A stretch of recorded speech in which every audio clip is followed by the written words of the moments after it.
नमस्कार दोस्तों, Z media में आपका स्वागत है। आज की बात जग्गा के साथ। दोस्तों, इस समय हमारे बीच में आम आदमी पार्टी के राष्ट्रीय सलाहकार अनुराग ढांडा जी पहुंचे हैं गोहाना की नई सब्जी मंडी में, जहां पे बारिश के कारण शेड गिर गया था, 2 मौत भी हो गई थी। उनका हालचाल जानने और सब्जी वालों का हालचाल जानने, मासाखोरों का हालचाल जानने वो मंडी में पहुंचे हैं। अब उनसे बात करने की भी कोशिश करेंगे। से मिले और पता लगा कि उनके घर में कमाने वाले वो अकेले ही थे। उनका बेटा है जो अभी पढ़ रहा है, छोटा है। एक पूरा परिवार ये कह सकते हैं कि अब बेसहाय हो गया, एक तरीके से पूरा परिवार ही बर्बाद हो गया। और यहाँ आके जब देख रहे हैं तो मुझे ये जानकारी पहले भी थी, लेकिन मैं फिर भी आया ये देखने के लिए कि क्या एक्चुअल फैक्ट्स हैं, क्या स्थिति है, उसके बाद ही उस पर कुछ बात करनी चाहिए, टिप्पणी करनी चाहिए। यहाँ आके देखते हैं तो बहुत हैरान हूँ मैं इस चीज़ को लेकर के कि बताया जा रहा है कि 2018 में मुख्यमंत्री जी खुद यहाँ आए थे। उन्होंने कहा था कि इसको दोबारा बनवाया जाएगा, तब भी उनसे मांग हुई थी। उसके बाद ये कहा जा रहा है कि 7 बार इसके लिए रिक्वेस्ट दी गई कि इसको बनाया जाए। वो सारी रिक्वेस्ट को दरकिनार किया गया। अब यहाँ पर आकर के पता चल रहा है कि जो पाइप थी, जो पिलर थे जिनके ऊपर ये टिका हुआ था पूरा का पूरा शेड, वो सारे जंग लगे हुए थे बुरी तरह से, और वो इतने कमज़ोर हो चुके थे कि वो पाइप ही बीच में से टूट गया। वो जिस बेस पर वो टिका हुआ था, वो बेस से पूरा पोल का पोल उखड़ गया।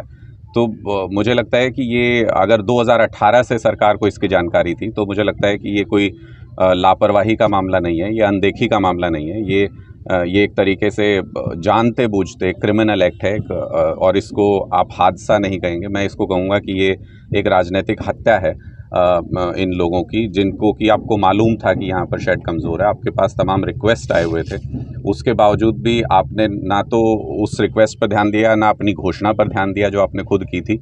और जो मासूम लोग हैं या जो एक तरीके से अपनी रोज़मर्रा की ज़िंदगी बमुश्किल जी रहे हैं इस दौर में, उनको आपने एक ऐसे हादसे का शिकार बना दिया। असमय मृत्यु उनकी हुई, जिसके कि वो हकदारी नहीं थे या जिसके लिए उनका समय नहीं आया था अभी। ये सरासर एक तरीके से हत्या है जिसमें सरकार इन्वॉल्व है। हमारी मांग पहले भी रही है, इस पर पुलिस केस मुख्यमंत्री के खिलाफ दर्ज होना चाहिए, क्योंकि वो खुद आकर के यहाँ घोषणा करके गए थे, जो अपने आप में साक्ष्य है कि उनकी नॉलेज में ऐसा बात थी। अगर कोई बिल्डिंग डेंजरस हो जाती है तो उसको जो उसका मालिक है उसकी ज़िम्मेदारी तय होती है कि उसको वो खाली कराए या उसमें कामकाज ऐसा ना होने दे जिससे कि वहाँ पर जान माल का नुकसान हो।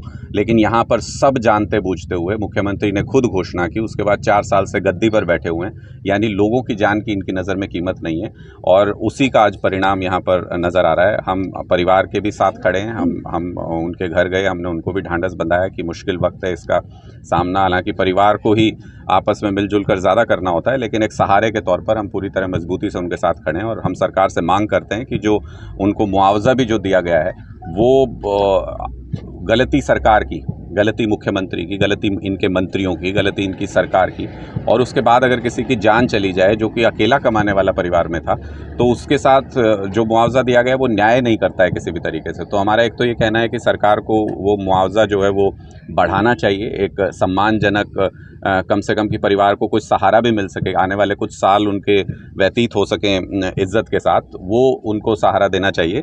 दूसरा कि उनके परिवार में किसी को नौकरी मिलनी चाहिए ताकि वो गुजर बसर हो सके, क्योंकि अकेला कमाने वाला सदस्य था। तीसरा कि जो घायल भी लोग हैं उनसे मुख्यमंत्री को खुद माफ़ी मांगनी चाहिए, क्योंकि उनकी देख रेख में, उनकी जानकारी में ऐसा हादसा हुआ है। और ये तमाम लोग, मैं यहाँ पर भी आया हूँ तो मैं देख रहा हूँ कि ये सारे लोग अब शेड के बाहर अपना काम करने को, अपनी दुकान लगाने को मजबूर हैं। अगर बारिश हो जाती है या जिस तरीके की गर्मी पड़ रही है, उसको अगर आप देखें तो ये लोग मजबूर हैं इसलिए क्योंकि सरकार ने अनदेखी की। अगर समय रहते नया शेड बनवाया होता या समय रहते जो एप्लीकेशन है उस पर ध्यान दिया होता तो ये सारी दिक्कतें नहीं होती। मुझे लगता है कि सरकार की बहुत बड़ा फेलियर है, और इस पर पुलिस कंप्लेंट दर्ज होनी चाहिए मुख्यमंत्री के खिलाफ, और जाँच होनी चाहिए कि आखिर किन कारणों की वजह से सब कुछ जानते बूझते भी सरकार ने नए शेड का निर्माण क्यों नहीं करवाया। भाजपा के जितने भी नेता यहाँ पे पहुँचे उन्होंने प्राकृतिक आपदा इसको बताया, आप कहते हैं? देखिए, प्राकृतिक आपदा तब मानते जब ये सारा शेड जो है ये इसकी फुल स्ट्रेंथ होती, इसके ये सारे टेस्ट जो हैं वो पास किए होता। अगर 2018 में खुद मुख्यमंत्री ये मान रहे हैं कि ये कमज़ोर हो चुका है शेड, हम नए शेड बनवाने की रिक्वेस्ट आई हुई है हमारे पास, हम उसको जल्द बनवाएंगे, तो इसका मतलब 2018 में उन्होंने ये मान लिया था कि अब ये शेड जो है लगातार इस्तेमाल की हालत में नहीं है। उसके बाद 4 साल और गुजर गए, ये पूरा का पूरा स्ट्रक्चर जो और ज़्यादा कमज़ोर होता गया। मुझे लगता है कि अगर कोई इसको प्राकृतिक आपदा कह करके टालना चाहता है तो ये सिर्फ इसलिए क्योंकि वो उनके परिवार का कोई सदस्य इसकी चपेट में नहीं आया, इसलिए उनको लगता है कि कोई बड़ी बात नहीं है, ऐसी घटनाएं होती रहती हैं, इसलिए बीजेपी के नेताओं को ऐसा लगता है कि ये सिर्फ प्राकृतिक आपदा कहकर इसको टाला जा सकता है। मुझे लगता है कि ये बहुत ही दुखद घटना है और इसको प्राकृतिक आपदा कहकर नहीं टालना चाहिए, बल्कि अपनी जिम्मेदारी लेनी चाहिए कि हमसे गलती हुई है। उस गलती के लिए इन सारे परिवारों से जो घायल हैं और जो मृतक हैं उनसे माफ़ी मांगनी चाहिए और साथ ही जो लॉन्ग पेंडिंग डिमांड है उसको जल्द से जल्द पूरा किया जाना चाहिए, ताकि जो लोग यहाँ गुजर बसर करते हैं, जो अपना काम करते हैं, उनको भी प्रॉपर शेड मिल सके, उनको भी प्रॉपर काम करने की जगह मिल सके। आम आदमी की तरफ से भी कोई इनको आर्थिक सहायता की दी जाएगी? देखिए, जो भी सहायता इनकी हो सकती है परिवार की, हर तरीके से, चाहे वो बच्चे की पढ़ाई से संबंधित हो, चाहे वो आर्थिक मदद हो, हमने अपनी पूरी लोकल यूनिट को ये बोल रखा है। अस्पताल में भी जो घायल थे वहाँ पर भी हमारे लोग मौजूद थे। जिस दिन ये शेड गिरा उस दिन भी यहाँ पर मदद कार्य में मौजूद थे।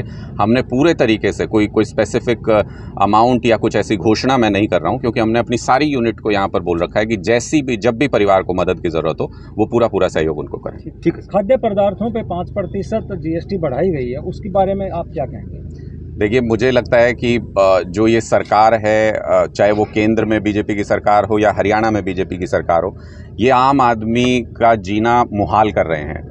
एक व्यक्ति एक तो रोज़गार नहीं है आज के दिन में, जो रोज़गार हैं उनमें सैलरी तनख्वाह उतनी नहीं मिल रही है जितना कि पहले जिस तरह की ग्रोथ होती थी। आज के दिन में गुजर बसर करना भी मुश्किल है। उसमें आपने बिजली इतनी महंगी कर रखी है, उसमें आप कोई जन सुविधाएं जो भी देते हैं हर चीज़ के लिए पैसा मांगते हैं।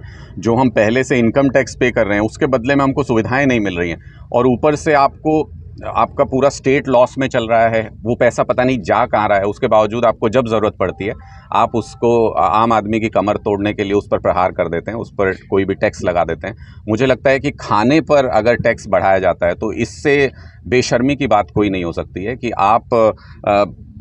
मोदी जी ये बोलते थे कि ना खाऊंगा ना खाने दूंगा, कहते तो थे भ्रष्टाचार के बारे में, पर मुझे लगता है कि वो किसी को ना अनाज खुद खाते हैं, खुद तो वो मेवे खाते हैं। मुझे लगता है कि बहुत अच्छी चीज़ें विदेशों से इंपोर्ट करके खाते हैं, बहुत बार चर्चाएं सुनते हैं, और आम आदमी को वो अनाज भी नहीं खाने देंगे। मुझे लगता है ये उनका मोटो हो गया है कि ना खाऊंगा ना खाने दूंगा, और वो आम आदमी के लिए ही है कि उनको खाने नहीं देंगे। बेसिक सुविधाएं जो हैं, ये हमारा मोटो है।